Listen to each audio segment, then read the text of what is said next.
What's up, Yoon-Fam? It is I, Mark Yoon. In today's video, I want to cover 3 pros and 3 cons for Season 3 of Soul Calibur 6 DLC.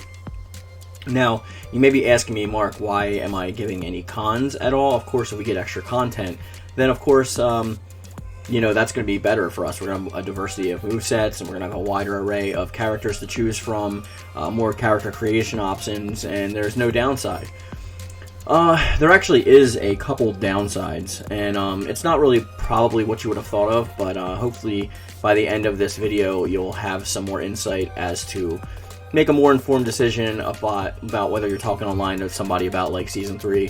Hopefully some of these ring true for you, and if not, then I'd love to hear your thoughts in the comment section down below. The first pro that we're going to talk about is something that I just covered, is a wider diversity amongst the characters. So obviously we have the characters that are slated in a data leak that are Aeon, possibly Yoon-Song, and Rock, and a guest. Now this would obviously give not only more diversity when it comes to weapon styles and fighting styles, but also character creation options, especially for the Lizard race, which is greatly in need of an overhaul because there's almost nothing you can do with that race. I tried my best to do I guess like a kind of evil lizard man for this character you see on screen, but it didn't go as 100% planned, and I couldn't really do much with the top outside of like using accessories on him. So I guess the first pro would definitely be a wider diversity amongst the cast. Now, the second pro that I want to talk about is the meta.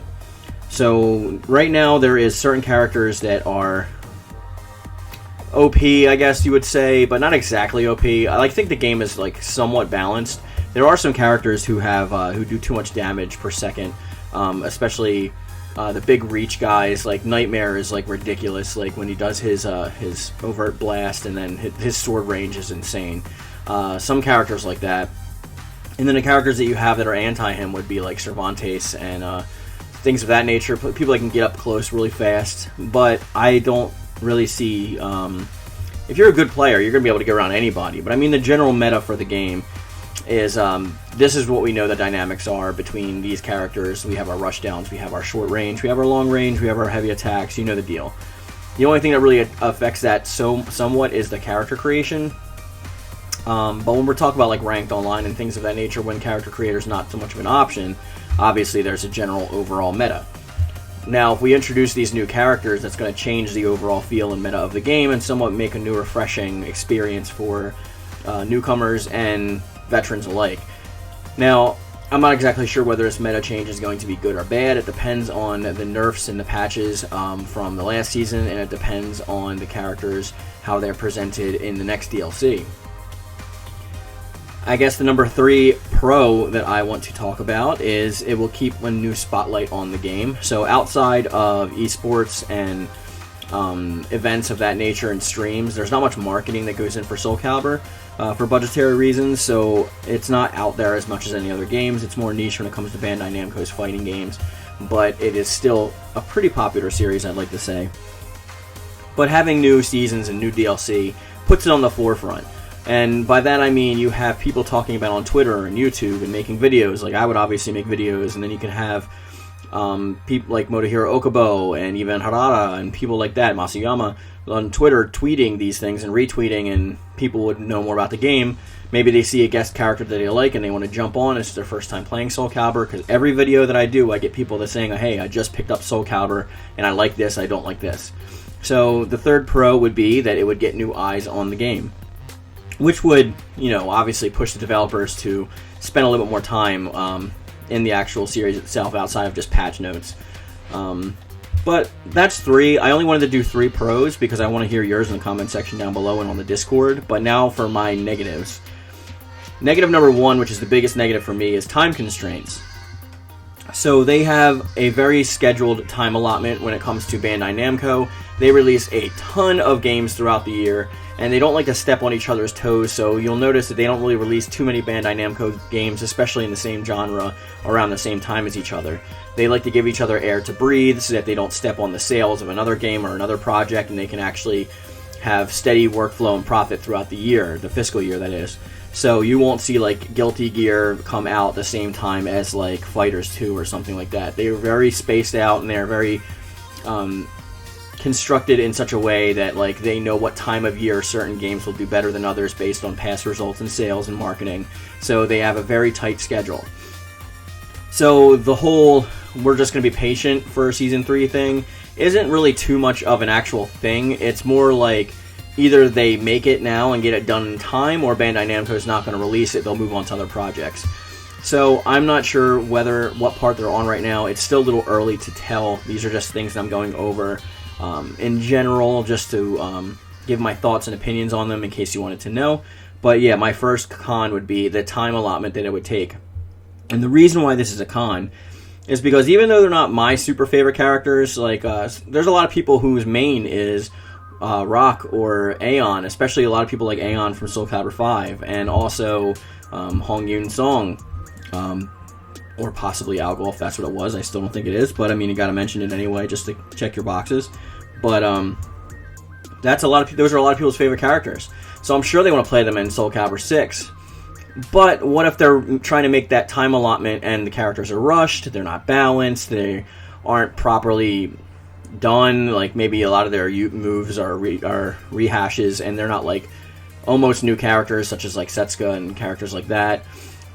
So those characters get released and they don't add much to the game outside of like showing that maybe they have a lack of creativity when it comes to these characters. And I'm not saying that the characters themselves are not creative, I'm just saying within the time constraints that they have to not only create balance and then beta test these characters before they're released. You have to do a lot of like in-game testing and bug researching and things of that nature. And to get it out in Bandai Namco's wishes of Umbrella time, if it is possible, I just don't want to rush. Now, if you save these characters for the base roster of Soul Calibur 7, it increases the benefits twofold, because A, you have a lot more time to actually concentrate and work on creating these characters and making them as good as they possibly can be, and B, you can actually increase the hype for the next game because you're saying that, hey, your favorite character is going to be the base roster of the next game, so be sure to check back. And I think that's kind of a win-win. That's why I have the time constraints as a con on here, and the biggest con in my opinion personally. The second con for me for Season 3 would be kind of a falling off. So Soul Calibur's been out for a while, and I know Tekken has been out longer, but there's a lot of fatigue that goes on with these games if there's not too much new content. I've seen in all the season passes multiple people on my channel saying like, hey, like this is great, we get new characters, but what about new modes? What about fixing this? What about rolling back the netcode? What about all these like major fixes that need to get done? If they have resources allocated towards a Season 3 that's not budgeted towards Soul Calibur 7, like not an and/or situation, if it's just like this is only for Season 3, then I think that money would be a lot better spent fixing up the game as opposed to just adding new things and leaving the things that need to be fixed untouched.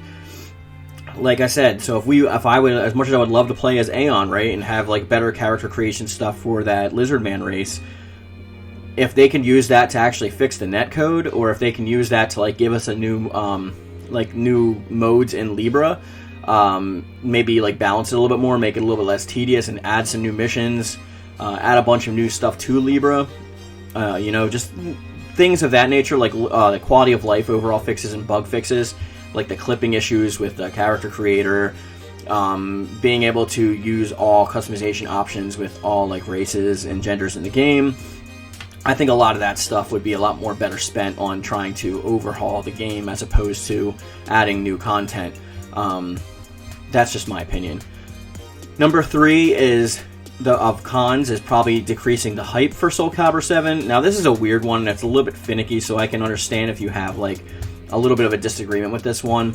I think the way that we are right now with Soul Calibur's story is really good to leading up to 7. There's a lot of questions that are being unanswered, a lot of things being set up, a lot of events that are looking and pointing towards certain aspects of Soul Calibur 7 that we're looking forward to. A lot of character interactions that we really want to see come to fruition and whatnot. There's characters that have been hinted at that people like that want back, such as Viola and Zwei. There is the new quote-unquote like Akatsuki members, the Swords and Shepherds. There's all these things that we've now built up in Season 2 for Soul Calibur 7, that now the hype is real for the story. The narrative has never been better in the series, and it's really been amped up since Soul Calibur 2's inception. Soul Calibur Season 2's inception. So I think if you throw these characters out there and you possibly don't add too much to the story, because a lot of these characters in Season Pass 3 are not within this main tiered story, they will be side characters, so be like, according to them, this is what's going on at this period of time kind of thing. I think that may take away from the overall hype that we have going right now, this roller coaster of going towards Soul Calibur 7. And I'm not saying this is a one true thing for everybody, but just personally, in my opinion, I like where we're sitting right now. So those are my 3 pros and cons. Now, I do think that the content that we have in the game right now is acceptable to me. It's certainly a lot more than we had in Soul Calibur 5 and a lot more in Soul Calibur 4. Soul Calibur 4 had, obviously, the towers, and Soul Calibur 5 had the endless battle mode and whatnot. But there is a lot of single-player content in this game, if you include everything. And if you include the Soul Chronicles, if you include Libra, if you include the story mode, I think this has probably the most single-player content in a Soul Calibur game since like Soul Calibur 3. So there's a lot going for it. A lot of people haven't finished unlocking all the titles or fighting the hidden bosses in Libra or doing any of those things, using up all their creation spots, you know what I mean? So I think that I like where the game is at now. And right now, personally, I think my hype is more towards a Soul Calibur 7 than a Season 3. I got Hwang Sung-Young back, and as selfish as that is, he's the one character that I wanted in this game. I got him back. I think they did a great job with him, so I'm kind of content for the time being.